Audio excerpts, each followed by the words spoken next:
Your music sounds like Lego. You make a nice loop, paste it out for 5 minutes, and it sounds blocky and repetitive. It doesn't flow like an actual record, even though the loop was great. I had this problem for years, even after 2 decades of producing millions of streams and editing magazine features about arrangement. But by unlearning most of the usual advice, I figured out how to arrange great tracks without the struggles, and I help hundreds of producers do it too. So to stop you making the same mistakes I made, here are 6 arrangement lessons I wish I'd learned sooner. Starting with lesson 1, which flips conventional advice on its head. I used to produce in separate stages. I'd make a loop by stacking up all my sounds vertically, then I'd paste everything out horizontally to arrange. Sometimes everything would flow nicely, other times my awesome loop would feel like Lego bricks bolted together. I call this the Lego effect, a blocky, predictable style of structure I'm sure you're familiar with. For me, the solution to this came when I realised the problem wasn't actually arranging, it was everything else around it. If you design a synth patch to evolve over a minute or two, that's sound design, but it's also arrangement.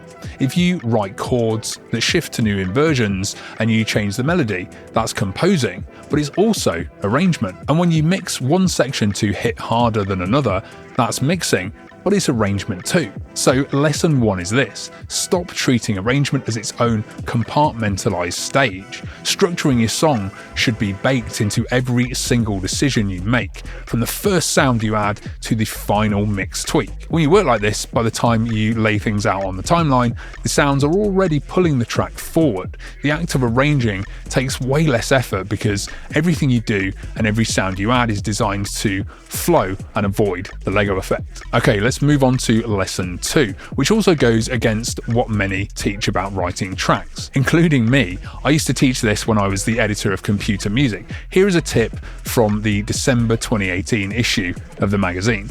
Take a reference track, use it as a template, and copy its structure. I still see people giving this advice today, and what's crazier is that producers sell DAW projects with markers laid out on a timeline.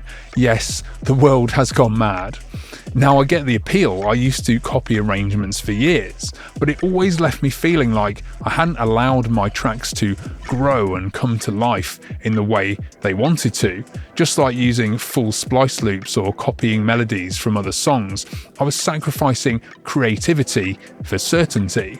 And although copying helps with structure, it doesn't help you understand why a structure works. It wasn't until I decided to listen to my sounds and respond to what they wanted to do that I broke beyond this advice and my arrangements started unfolding naturally and organically. So lesson 2, stop borrowing other producers' arrangements. Learn to hear where your sounds want to go and allow your composition to go on the journey it wants to. The method I use to arrange without templates is called stress testing. It's a key part of my loop to track workout. Loads of producers have emailed me to tell me how game-changing this has been for them.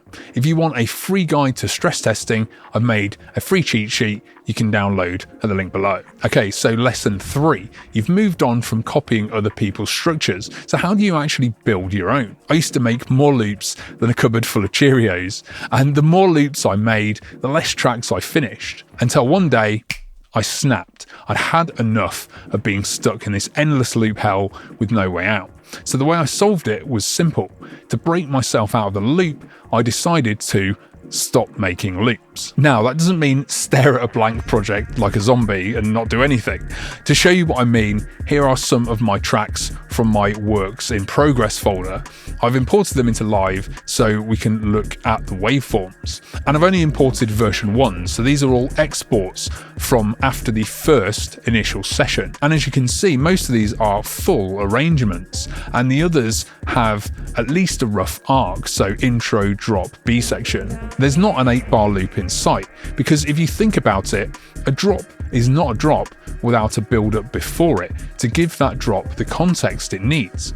or a chorus without a verse isn't really a chorus at all. So lesson 3 is this: if you're sick of getting stuck in loops, stop making loops and start arranging in your first session. Make sure every idea gets extended out into something with a shape, even if you're not sure whether it's good yet. Because when you make a rough structure early, the idea immediately crystallizes into a track. It's never a loop to begin with, and then you can hear its full shape and structure and evaluate it as a piece of music, not as an 8-bar loop doomed to stay unfinished. And if you want free practical techniques to help you break out of the loop, I'll put links below to several of my videos I've made on the topic. But one of the most important techniques is lesson 4. This is the arrangement method that has changed how I think about producing. Here's another tip from that same issue of CM. It's a common tip: subtractive arranging. Paste out your full loop for the length of the song and then go through and remove sections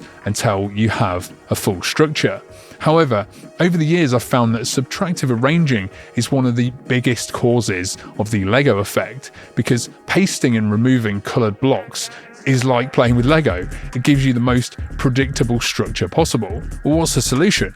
Well, imagine someone performing a track live. They're not building a Lego house, they're playing keys, fading sounds in and out on a mixer, they're throwing tracks into reverb and cranking up echo feedback with their hands. And in the DAW we use automation to recreate hands and fingers changing sounds over time. Now, I'm sure you use automation already, but are you doing enough? Here are some examples of my tracks, and you can see I use tons and tons of automation lanes. If I play with a control and I feel like it wants to move in a song, I record the automation in straight away. Not every track needs hundreds of automation lanes, but a good way to improve the flow of your tracks is to go too far and do more automation than you think you need, because sounds moving and changing with automation is what counteracts the Lego effect. So lesson 4 is this: whether you record automation live or draw it in, making sounds change and evolve and fade in and out over time is the antidote to formulaic, blocky arrangements. Alright, now to lesson 5. This one's a killer. Sometimes your best idea is the thing that's destroying your arrangement. This used to happen to me all the time. I'd be working on a track and I'd stumble on an amazing new sound or a new part. Then I'd spend ages rebuilding the structure around it, forcing everything else to accommodate this new shiny thing. But then I'd listen back and the track sounded way worse than before, because that sound had pulled everything in a different direction. That amazing new sound was amazing because it had its own energy and direction, and that's exactly why it wouldn't fit inside my track. This new sound was a star that needed its own stage to shine. So now when this happens, I've seen this before and I don't fight it. I drag the new sound into a new project, I'll save it and leave it for another day. Now the track I was working on gets its form back, and then I've got a second idea ready and waiting for another day. So lesson 5, don't cram too much in. If a sound is brilliant but won't fit, don't untangle your entire arrangement to squeeze it in. That's a second track asking to be started. Okay, now to lesson 6. This is something I've never seen anyone talk about in music production. Doing this will help you improve at all the lessons we've looked at so far. In the video game world, competitive gamers do something called a VOD review. They screen record their own gameplay, then they watch it back afterwards. This helps them spot their mistakes and bad habits and opportunities they missed. And this got me thinking, could this be used as a learning tool to improve our music production? So I started screen recording my sessions from start to finish, and then when I watched them back, it was a massive eye-opener, mainly for seeing how I arrange in the moment. I discovered a lot of the arrangement issues and improvements we've looked at in this video by doing this self-review process. I noticed I would keep adding more and more sounds before committing to any kind of structure. I'd stay in that vertical loop building mode for way too long. And then once I did start arranging, I wouldn't automate enough stuff to make the arrangement feel organic and flowy. I couldn't see it while I was in the middle of it, but watching it back, it was totally obvious. Once I spotted these patterns, I could fix them and improve. So self-reviewing my sessions changed how I work. This is lesson 6. If you don't know why your arrangements aren't working, record yourself and watch it back, because if you can identify the specific moment you get stuck, that becomes a problem you can work on and actually solve. If you want to do this, download something like OBS, which is free, screen record yourself making music, then watch it back a day or two later. You'll spot arrangement habits and opportunities you've probably missed while you were in the zone. So those were the 6 arrangement lessons I wish I'd learned years ago. Stop treating arrangement as a separate stage. Don't copy other track structures. Build a shape in your first session. Automate more than you think you need. Don't let a great sound destroy a good track, and watch yourself back to spot the mistakes you usually miss. Now, if you want the full system I use to go from loop to finished track, that's what the Loop to Track workout is for. It trains you how to finish tracks through structured reps until arranging stops feeling like a fight. Hundreds of producers are already getting great results. Check it out at looptotrack.com or at the link below. And if you want 3 actionable tactics to help you bust out of any loop, go and watch this video right here.